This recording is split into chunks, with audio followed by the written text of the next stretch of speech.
You'll see in this upcoming video that he was ready for combat with his assault rifle. And he was drinking some kind of red liquid. Like red as Republicans. This morning on the south side of the federal building, he's ready for combat, not only armed with high-power assault rifle, but multiple 30-round magazines.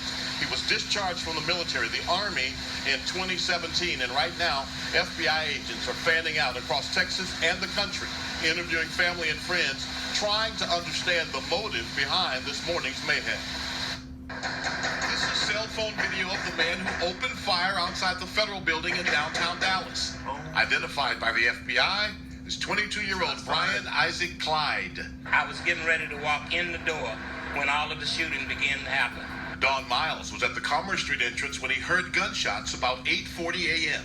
Maybe 15, it was 10 to 15 shots. There's a lot of shots all of a sudden. What'd you do? I ducked and then I ran across the street, right into the traffic. Cell phone captures the gunfire exchange between the 22-year-old and those charged with protecting the federal building. Officers from the Federal Protective Service engaged a shooter who was later identified as Brian Isaac Clyde. He was taken to Baylor Hospital and pronounced deceased on scene. Posted on his Facebook page, this picture with the weapon similar to the one he had outside the federal building. I also want to thank, in particular, the Federal Protective Service, whose officers saved who knows how many people this morning by responding so quickly to the active shooter situation and by neutralizing the shooter. These guys are our heroes today. We owe them a debt of gratitude. Clyde on Facebook references time spent in military. The Army, as recently as 2017, stationed at Fort Campbell, Kentucky. We could find no criminal history. Snipers perched on rooftops and SWAT teams responding as law enforcement made certain there were no other threats. The Dallas Police Bomb Squad carried out a controlled detonation on the suspect's vehicle. Many in the federal building were locked in secure areas and not allowed to leave those areas well into the afternoon. Supervisors rationing candy bars as people were not allowed to the cafeteria to get food. Authorities making sure the entire building safe of anything that might cause harm. You dare underestimate my power? I'll show you whose power is greatest. This is a video Clyde had posted to his Facebook page. He gulps a reddish-colored drink, belches, then says,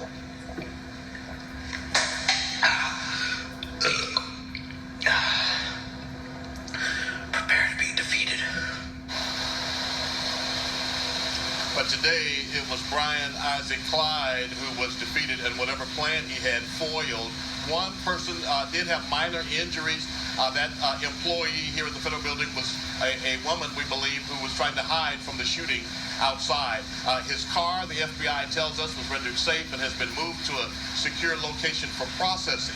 But the parking lot here between Jackson and Wood, where the car was parked, that parking lot is still a very active crime scene. It's going to take a couple of days for agents to process every vehicle in there, car, truck, SUV, part of that crime scene.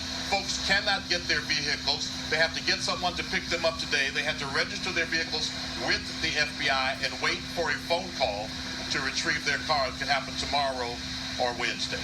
But the good news, no violent injuries to employees or citizens here outside the federal building today.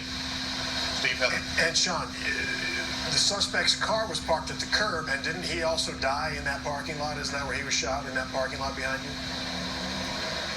Yes, he did. We can see video of him right outside the south entrance to the federal building, engaging and shooting. He runs back across Jackson Street into that parking lot. Federal Protective Services officers firing at him, and that's where he is hit, and that's where he dies, in the parking lot where this all started. Okay, yep. Certainly a crime scene. All right, Sean Rapp, thank you very much. So we're taking a look from Sky 4 over downtown. There's that scene right there. We had the video of him running and looking like he dipped behind that SUV. There's the black sedan on the right, all the cones behind that. That's where EMT workers went to work on him, and then he is dead. So that's a crime scene and several others. There's a lot of yellow tape around downtown Dallas today. Streets blocked off. Sean reported some of the streets will be closed for at least a couple of days. That will be impacting traffic during morning and afternoon rush hour tomorrow.